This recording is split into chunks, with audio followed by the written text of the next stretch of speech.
Bonjour, dans cette vidéo, nous allons voir une technique pour calculer un pourcentage en 10 secondes, voire moins, si vous êtes à l'aise avec les tables de multiplication. Et j'espère que vous l'êtes. Alors, par exemple, là, si je vous dis 16% de 25, ça n'a pas l'air hyper évident quand même.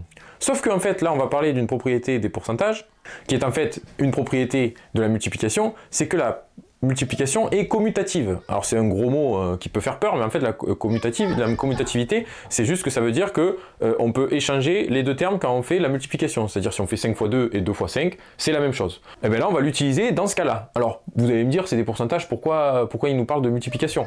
Alors, si vous ne le savez pas, une petite astuce en maths, à chaque fois que dans un calcul, on vous met le mot 2, DE, c'est toujours une multiplication. Donc 16% de 25, c'est 16% fois 25. Et 16%, c'est 16 sur 100. Et du coup, le 2, c'est fois, et le 25, c'est 25. Donc 16% de 25, c'est 16 sur 100 fois 25. Ça, normalement, c'est les pourcentages, comment calculer un pourcentage de base. Sauf que, et c'est là que ce que je vous ai dit sur la commutativité de la multiplication est intéressant, ça c'est une multiplication. Donc on peut inverser. Alors il faut aussi connaître quand on multiplie une fraction par un nombre tout seul. Alors là, je vous rappelle, c'est on multiplie en haut. Donc ça, c'est pareil que si c'était 16 fois 25, le tout divisé par 100. Là, on va pas le faire, mais c'est juste quelque chose qui est bon à savoir. Donc là, quand on va échanger les deux termes de la multiplication, ce qu'on peut faire, c'est on peut échanger le 16 et le 25. Et donc, 16 sur 100 fois 25, c'est pareil que 25 sur 100 fois 16. Sauf que 25 sur 100, si on le transforme en pourcentage, c'est 25%.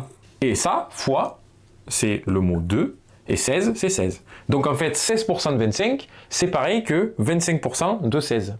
Et là, c'est beaucoup plus facile à faire. 16% de 25, de tête, c'est pas super facile. Mais 25% de 16, ben là, ça va. Donc 25%, c'est un quart. Et un quart de 16, donc c'est 16 divisé par 4. Et donc en fait, ça, c'est 4. Donc 16% de 25, c'est 4. Et donc voilà l'astuce pour calculer ça facilement. Alors deux petites applications pour appliquer ça. Par exemple, si je vous dis 27% de 50, eh bien 27% de 50, c'est pareil que 50% de 27. Et 50% de 27, c'est juste la moitié de 27. Et donc 27 divisé par 2, ça fait 13,5. Donc 27% de 50, ça fait 13,5. Un autre exemple, 44% de 75. Alors là, ça semble compliqué, mais c'est pareil que 75% de 44. Et 75% de 44, 75% c'est les 3 quarts.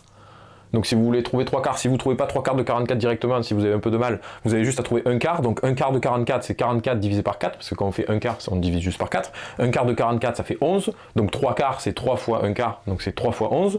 Donc ça fait 33. Et donc 44% de 75, ça fait 33. Et voilà une astuce pour faire les pourcentages rapidement, sans calculatrice. Alors ça, vous voyez, ça marche si un des deux nombres est un pourcentage facile à calculer. Si je vous dis par exemple 27% de 52, là, il n'y a pas de technique, il faut juste faire 27 sur 100 fois 52, vous le faites à la calculatrice, ou de tête si vous avez envie de vous amuser. Et voilà, vous n'avez pas le choix, vous faites comme ça. Mais à chaque fois qu'un des deux nombres est un nombre sympa, donc 25, ça va être 25%, ça fait divisé par 4, 50, c'est 50%, ça fait divisé par 2, 75, c'est 75%, c'est 3 quarts. Chaque fois que c'est un nombre comme ça, vous pouvez faire cette technique de commutativité pour calculer facilement le pourcentage. J'espère que cette vidéo vous a été utile et on se retrouve dans les prochaines vidéos.